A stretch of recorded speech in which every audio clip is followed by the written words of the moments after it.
नमस्कार, टीव्ही9 मराठीमध्ये आपलं स्वागत। मी प्रज्ञा आणि आता पाहणार आहोत 36 जिल्ह्यातल्या महत्त्वाच्या 50 बातम्या।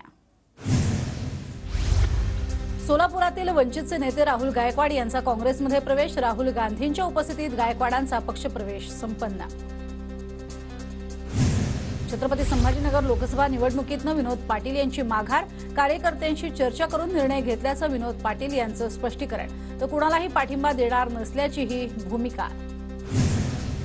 महायुतीच्या उमेदवार सुनेत्रा पवार यांचा दौंडमधील हातवळण गावामध्ये महिलांशी संवाद। महिलांच्या अडचणी सोडवण्याचे सुनेत्रा पवार यांचं आश्वासन।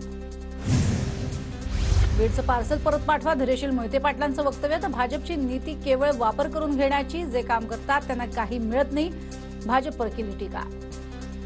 बीड लोकसभेसाठी पंकजा मुंडेंकडून उमेदवारी अर्ज दाखल। त्याआधी केलं जोरदार शक्तीप्रदर्शन आणि गोपीनाथ मुंडेंच्या समाधीस्थळी नतमस्तक। जालन्याचे मवियाचे उमेदवार कल्याण काळे यांनी उमेदवारी अर्ज केला दाखल। राजेश टोपे, अमित देशमुख, कैलास गोरंट्याल यांची उपस्थिती।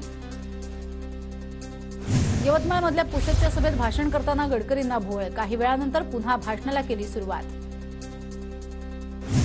कोल्हापूर लोकसभेतनं शाहू महाराजांच्या विरोधात बंडखोरी केल्यानं बाजीराव खांडेवर कारवाई।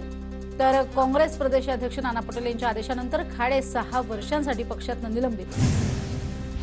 नाशिक लोकसभेचे वंचित बहुजन आघाडीचे उमेदवार करण गायकर यांच्या प्रचाराला सुरुवात। इगतपुरीमधील प्रसिद्ध घाटण देवीचं दर्शन घेऊन फोडला प्रचाराचा नारळ। धाराशिवचे भाजपचे नेते शिवाजी कांबळे ठाकरे गटात। माजी खासदार शिवाजी कांबळे यांची ठाकरे गटात घरवापसी।